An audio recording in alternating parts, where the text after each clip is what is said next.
All right, guys. So yeah, let's look into this fight. Over here, guys, we're going in depth. I'm giving you guys a lot of information. I'm starting a Discord. I've been profiting all year with betting, so I decided that I'm gonna start a Discord, start a website, start this because I've been consistent with it. I got a certain method that I've described in other videos where I hold an anchor and live bet. It's not anybody can do this, but it's not only fight knowledge that I have, but it's a method that I have in order to reduce juice.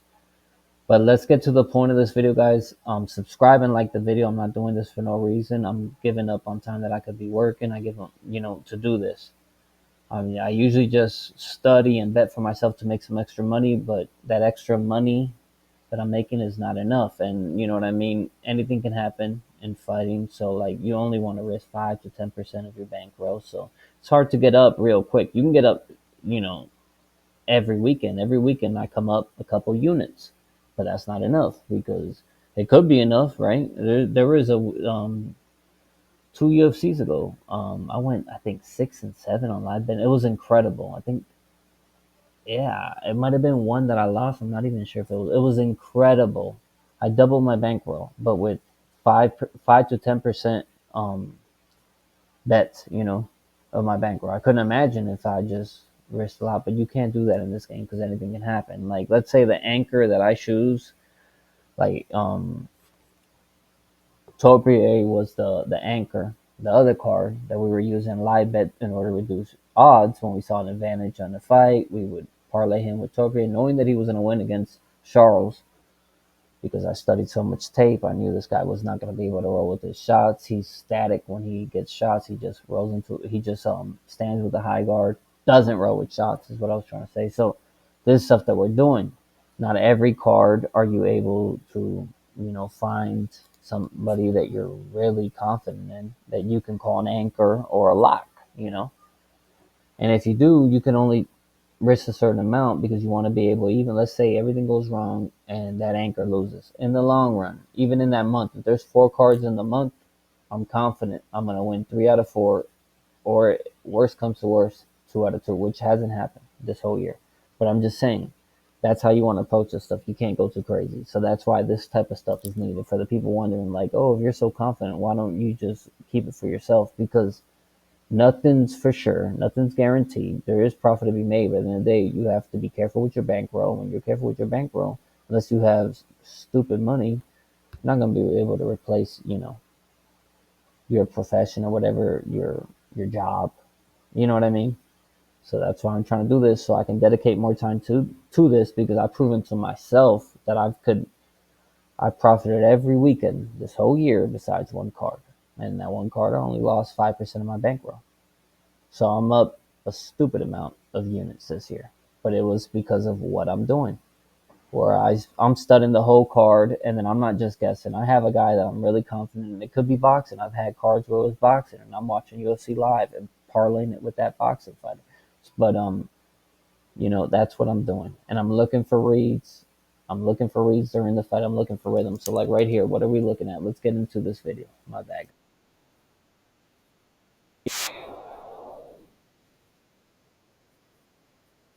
Look with Taffa. Taffa's a guy that has a losing record in the UFC. A lot of people look at him as a bum, but the funny part in the UFC, even though he's lost so many fights, I guess they're giving him hard matchups. But I study film. I see stuff like when you study film, the way well, not only study film, you have to have an understanding of stuff. But like this guy Taffa, he's a guy that's fighting in here. He has look at his body shape. It was a perfect photo, like perfect picture I got right here. I'm not using steroids. The guys that take this serious and want to excel in the sport, they're using PEDs, guys. You guys think they're cheaters, but like the guys that really give this their all, they're using PEDs. They know how to beat the system. This is just a guy that's fighting. Probably does a bunch of shit on the side. Look at his physique. He's not on PEDs, guys, but he can strike. So he's losing fights. Now another thing here, I couldn't promise that this guy on TVs. I don't know. I'm not, but as we can see here, so like you got to take all this type of stuff into account. But as far as the striking goes, he has better striking than a lot of guys, and then you'll see, look, knows how to roll right hand, come back with the right hand. See what I'm saying?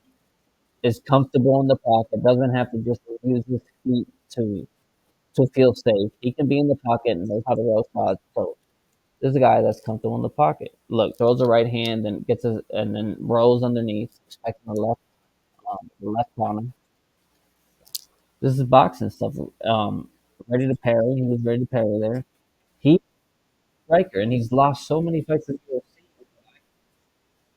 Somebody like me, a lot of people even say he's a can. And dude, if you spar with that guy standing up, he will tear your ass apart. Some of the best fighters, he'll tear their ass apart. It's just he's in MMA, and he's in MMA, and they're giving him hard matches. And that's what ends up happening. So it's not bad. He's a striker, record stuff, but he's actually a really good striker, especially in heavyweight. Just he's not getting good matchups. Okay. So look, he's carrying the last fight. He looked like shit, and he just got beat in the clinch by the guy that's facing Derek Lewis today. But look, he's driving. Another thing we're looking for is are these fighters able to read the rhythm? Like by rhythm, I mean is the head comes in and out a lot of times. Bing, pop, bing, and when it's coming in, boom, you jab just like that. But there he gets the takedown, and look, he's able to get up.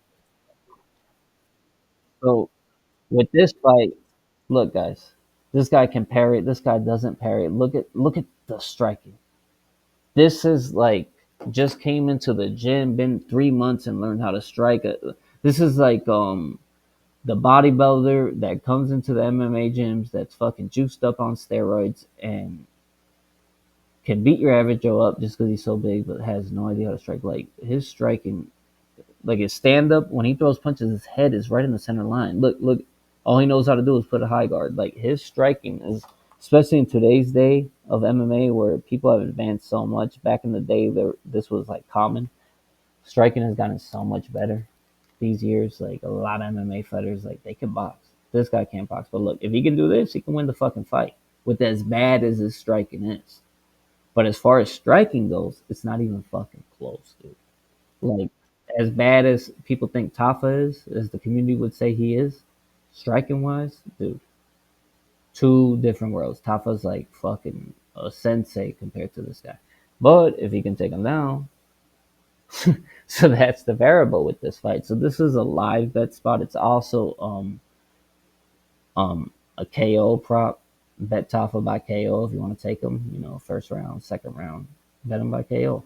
The first round, you would think he's not going to put too much weight into his punches because he doesn't want to get taken down. He wants to feel him out. So you wouldn't think he will get knocked out, but a lot of times it happens anyway, right? But that's how I would approach this fight. Throw some props on the KO by him and maybe him by. But then again, he could submit him. But so yeah, the most I would say decision prop for him if he's able to do this all fight, but I don't think he is. He's gonna end up getting caught by him, and you would think he might be able to submit him too. So it's like, look, he doesn't know how to roll with shots. So this is a live bet opportunity is what I'm trying to get at, guys. Live bet and to parlay with somebody that you're confident in, like we were talking in the other videos, and anchor. But yeah, he doesn't have good striking defense. This guy is levels above him. So when you're watching this fight and you're trying to live bet it, if he's able to defend some takedowns, you want to go with him, man. You want to go with him. That's what you're looking for. You can see he can defend the takedowns, go with him.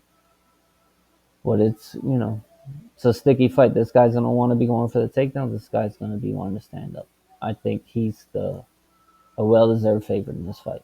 So yeah, that's my pick, guys. And make sure you subscribe. You like the video.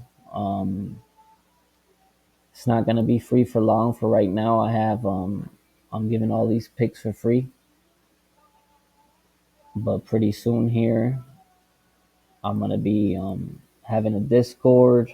The website's about to launch, and we're gonna go real hard with this. So it's a good thing that you're able to find this video because it seems like the videos are being censored or something. But yeah, guys,